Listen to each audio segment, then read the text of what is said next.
warahmatullahi wabarakatuh. Berjumpa lagi dengan saya Rizka Amalia dari SD Negeri 5 Samsudinor, calon guru penggerak angkatan 11 Kota Banjarbaru, Kalimantan Selatan. Kali ini saya tidak sendiri, saya ditemani oleh Ibu Ani. Beliau adalah wali kelas 6 di SDN 5 Samsudinor.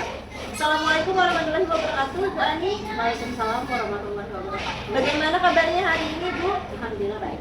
Alhamdulillah. Hari ini kami akan melakukan percakapan pro observasi. Sebelum itu, nanti saya akan mengamati jalannya proses pembelajaran yang Ibu Ani lakukan di dalam kelas ya Ibu Ani, sebelum saya melakukan proses supervisi kelas. Adapun tujuan pembelajaran supervisi adalah untuk mengetahui dan juga mengevaluasi jalannya proses pembelajaran yang Ibu Ani lakukan ya Ibu.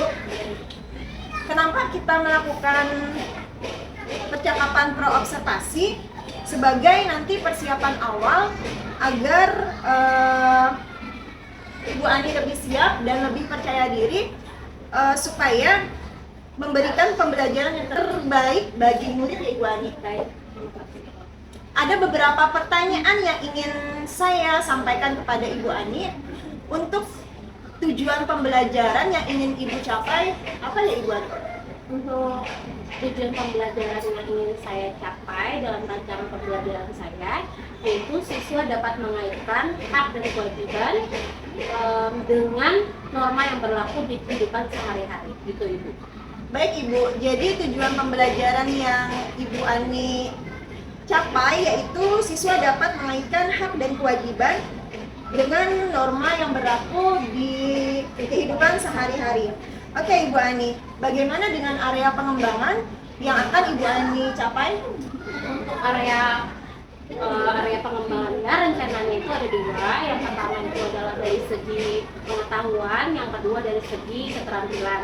Untuk yang segi pengetahuan, yang pertama itu siswa dapat memahami konsep-konsep hak dan kewajiban serta normanya terlebih dahulu.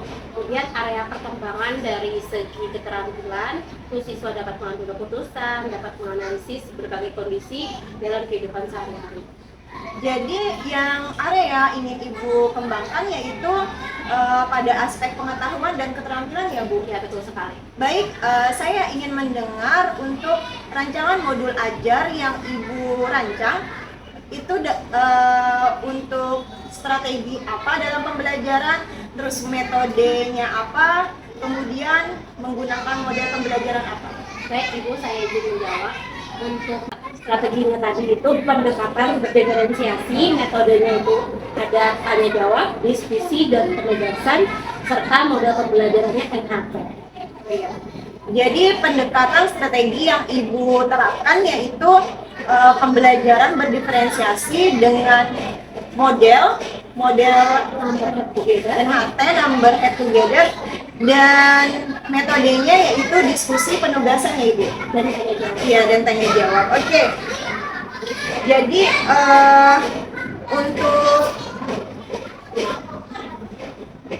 rencana Ibu Ani tadi kedepannya semoga terlaksana ya Ibu, dengan media pembelajaran yang Ibu pergunakan di dalam kelas itu media apa ya Bu? Medianya saya sudah menyiapkan presentasi, kemudian PPD, juga kertas berupa isi soal-soal yang nantinya ditempel di depan papan tulis, kemudian laptop dan sebagainya penunjang untuk saya melakukan pembelajarannya. Nah, kira-kira kapan Ibu Ani lakukan kegiatan pembelajaran yang menggunakan modul yang Ibu rancang tadi? Saya rencananya akan menerapkan pada hari Jumat. Nah, hari Jumat itu saya ada pembelajaran pendidikan Pancasila.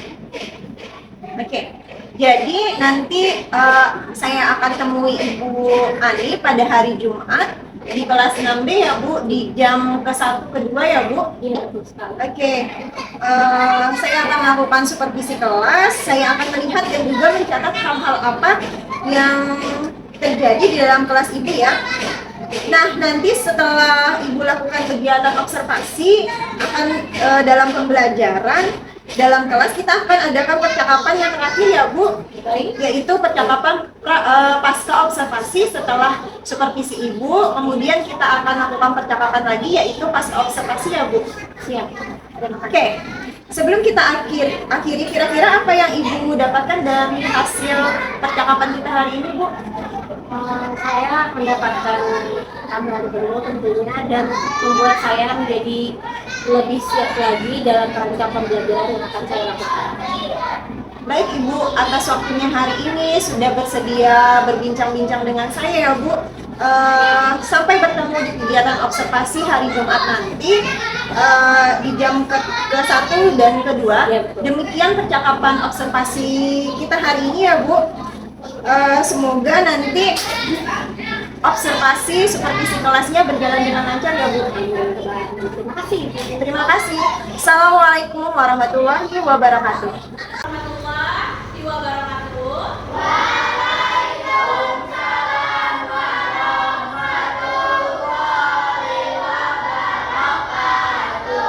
Apa kabarnya hari ini?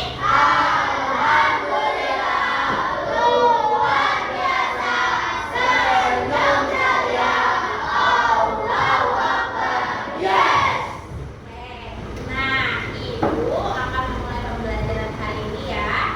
Minta tolong mejanya dirapikan, kursinya dirapikan, kalau ada sampah diambil supaya kelas kita nyaman. Sudah siap belajar? Oke. Nah, Ibu akan memberikan pertanyaan dan Ibu minta tolong kalian untuk memberikan pendapatnya dengan percaya diri dan berani. Siap? Siap. Oke. Nah, Ibu mau minta pendapat ya. Ada nggak yang pernah mendengar tetangganya menyalakan musik? Siapa yang pernah dan mau bercerita?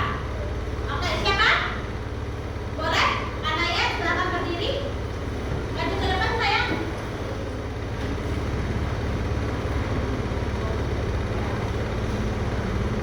Nah, kita dengarkan sama-sama ya. Bagaimana ceritanya? Ceritanya waktu itu di rumah Tahun ada ibu acara selamatan. Waktu itu juga adik ibu yang pertama itu baru lahir, jadi masih kecil. Kan itu terus tetangganya malah menyetel lagunya itu sangat keras. Sangat keras ya, sedangkan posisinya adiknya Manaya ini masih kecil, masih bayi dan posisinya sedang beristirahat. Kira-kira apakah boleh seperti itu? Kenapa sih tidak boleh? Karena mengganggu orang lain. Mengganggunya itu berarti boleh atau tidak? Tidak boleh, karena di setiap kehidupan itu kita memiliki batasan ya. Ya kan? Kemarin itu sudah belajar. Batasan itu disebut dengan norma. Nah, kita hari ini akan belajar dari cerita tadi ya, ya. Dari batasan atau yang disebut dengan norma, karena adanya norma, aturan, maka itu membuat kita lebih terarah dalam melakukan aktivitas dalam kehidupan sehari-hari, membatasi kita ya. Kita bisa membedakan mana yang seharusnya kita lakukan kewajiban kita dan mana hak kita. Kita juga akan memperdulikan, mengingat hak orang lain. Orang itu berhak mendapatkan kenyamanan. Contohnya kayak tadi, kita melakukan hak kita, menyetel musik, membuat kita terhibur. Tapi di lain tempat kita mengambil hak orang lain. Orang tidak bisa beristirahat dengannya nyaman. Maka dari itu kita butuh sebuah norma untuk membatasi agar kita tidak mengambil hak dan kewajiban orang lain. Oke, tepuk tangan buat saya ya. Nah, Ibu sudah mencontohkan sebelumnya ya kan, seperti kue,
warahmatullahi wabarakatuh. Berjumpa kembali dengan saya Rizka Amalia dari SD Negeri 5 Samsudinur Kota Banjarbaru, Kalimantan Selatan.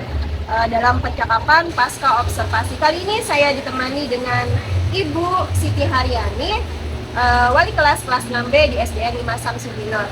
Assalamualaikum Bu Ani.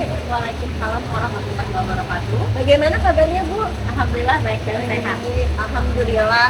Hari ini kita akan melaksanakan kegiatan percakapan pasca observasi, di mana kita sudah melakukan kegiatan percakapan pra observasi dan observasi, di mana saya mengamati jalannya proses kegiatan pembelajaran yang Ibu Ani lakukan. Oke Ibu Ani, dalam percakapan pasca observasi di sini saya akan menanyakan pertanyaan-pertanyaan yang terkait dengan kegiatan pembelajaran yang sudah Ibu Ani lakukan kemarin. Baik. Oke, baik Ibu. Untuk pertanyaan pertama, bagaimana perasaan Ibu Ani setelah melakukan kegiatan observasi kemarin? Walaupun kegiatan observasi yang kita laksanakan bersama kemarin itu bukan yang pertama kali bagi saya, namun masih saja ada rasa grogi, mungkin rasa tegang bagi saya. Nah itu yang saya rasakan. Tapi alhamdulillah semua yang saya rancang dapat berjalan dengan baik. Baik Ibu, alhamdulillah ya Bu. Bisa Ibu ceritakan kembali area pengembangan yang ingin dikembangkan dan kegiatan atau tahapan-tahapan dalam kegiatan pembelajaran kemarin yang Ibu lakukan? Baik, untuk area pengembangan yang saya lakukan kemarin itu ada dua kan Ibu. Ada pertama area dari pengetahuan. Pengetahuannya itu siswa dapat memahami konsep tentang hak dan kewajiban serta norma dalam kehidupan sehari-hari. Kemudian untuk area pengembangan keterampilannya, siswa dapat mengambil keputusan dan juga siswa dapat menganalisis berbagai kondisi atau berbagai keadaan dalam kehidupan sehari-hari dan mengajarnya dalam pembelajaran. Tahapan-tahapan kegiatannya tadi ada apa aja Bu?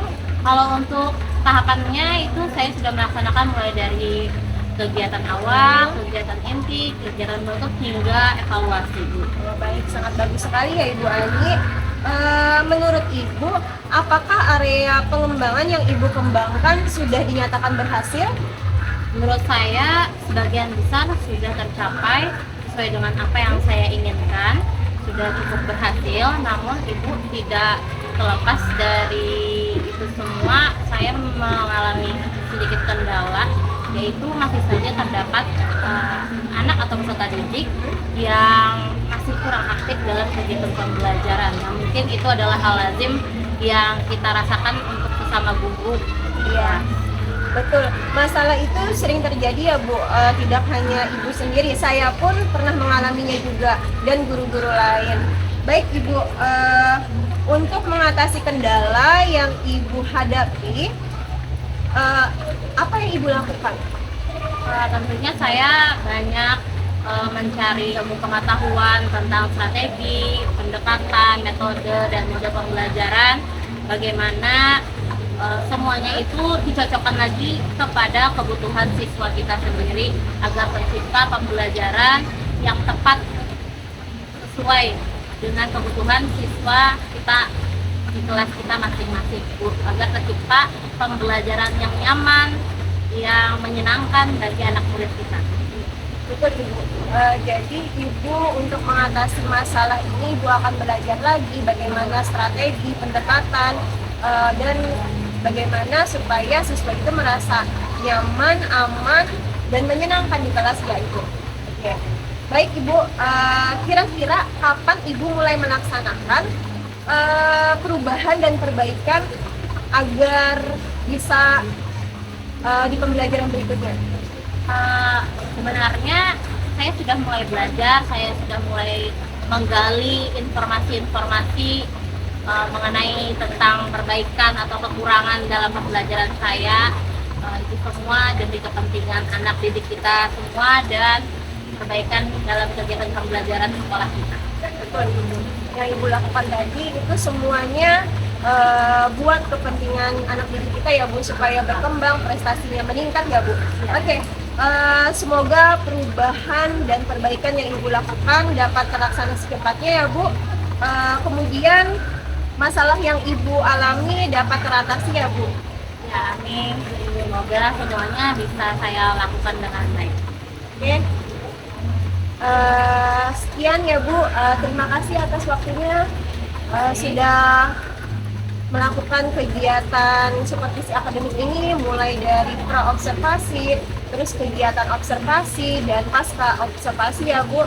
Semoga kedepannya kita semuanya lebih baik lagi dalam mengajarkan kepada anak didik kita semua.